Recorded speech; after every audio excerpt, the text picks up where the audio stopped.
Hello students, इस question में मैं बोला है कि किसी मूविंग ट्रक से एक हमारा व्हील है, ये व्हील हमारा हाईवे पर फोल्ड कर रहा है और इस व्हील के वेट के बारे में बात करें, ये हमारा 392 न्यूटन है। इस व्हील की इनिशियल एंगुलर वेलोसिटी की बात करें, ये 50 रेडियन पर सेकंड है। इस व्हील का रेडियस हमारा 0.6 मीटर है और इसके मोमेंट ऑफ इनर्शिया की बात करें, ये हमारा 0.8 mr² के इक्वल है। हमें इस क्वेश्चन में बोला कि जब ये व्हील हमारा रोल करता हुआ किसी हिल के ऊपर जाता है और फाइनली जब ये हमारा एच हाइट पर स्टॉप करता है, तो इस ड्यूरेशन में जो फ्रिक्शन का वर्क डन है ये हमारा 3000 जूल के इक्वल है। तो हमें क्वेश्चन में पूछा है कि ये जो हाइट h है, इस हाइट h की वैल्यू क्या होगी। इस क्वेश्चन को सोल्व करने के लिए सबसे पहले यहाँ पर डायग्राम हम बना लेते हैं। लेट्स से ये वाला पोर्शन हमारा हिल को रिप्रेजेंट करा है और ये जो हॉरिजॉन्टल पोर्शन है ये हमारा हाईवे को रिप्रेजेंट करा है। व्हील की अगर हम बात करें तो व्हील इनिशियली हमारा इस हॉरिजॉन्टल सरफेस पर है और इनिशियली इसके पास सिर्फ एंगुलर वेलोसिटी है। इस एंगुलर वेलोसिटी को हम ओमेगा से डिनोट कर रहे हैं। जब ये व्हील हमारा मैक्सिमम हाइट पर होगा तो ये हमारा स्टॉप कर रहा है, दैट इज यहाँ पर इसकी जो वेलोसिटी है ये भी जीरो होगी और साथ में जो एंगुलर वेलोसिटी है ये भी हमारी जीरो होगी। ये जो व्हील हमारा हाइट अचीव कर रहा है, इस हाइट को h से डिनोट हम कर रहे हैं और इस क्वेश्चन में यही हाइट h हमें कैलकुलेट करनी है। यहाँ पर हाइट h कैलकुलेट करने के लिए वर्क एनर्जी थ्योरम का यूज हम कर लेते हैं और वर्क एनर्जी थ्योरम से हम बोल सकते हैं कि work done by all the forces हमारा चेंज इन काइनेटिक एनर्जी के इक्वल होगा।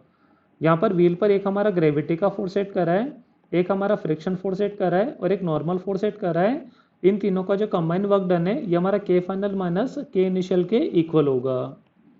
यहाँ पर बॉल हमारा एच हाइट ऊपर जा रहा है तो ग्रेविटी का वर्क डन हमारा माइनस का mgh बनेगा। फ्रिक्शन के वर्क डन की बात करें, ये हमें क्वेश्चन में 3000 प्रोवाइडेड है, लेकिन हमें पता है कि फ्रिक्शन का वर्क डन नेगेटिव होता है तो इसको -3000 हम लेके चलेंगे।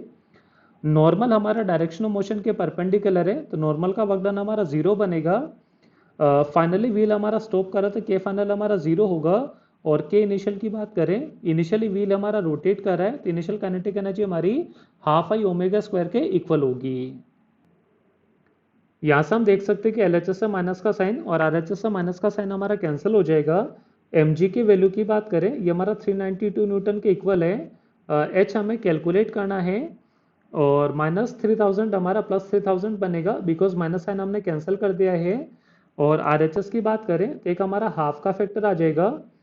मोमेंट ऑफ इनर्शिया हमारा 0.8 mr² है तो 0.8 की जगह 0.8 आ जाएगा। और व्हील के वेट की बात करें 392 न्यूटन है तो यहाँ से जो इसका m बनेगा वो 40 kg बनेगा, तो m की जगह हमें 40 लिखना है।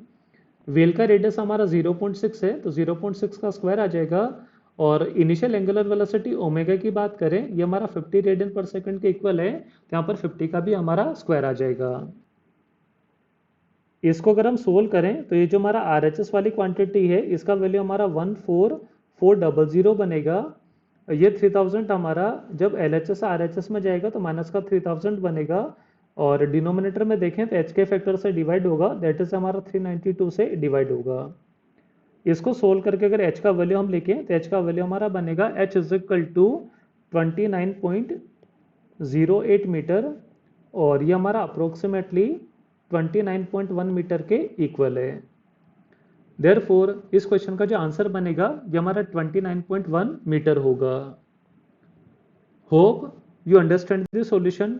Thank you.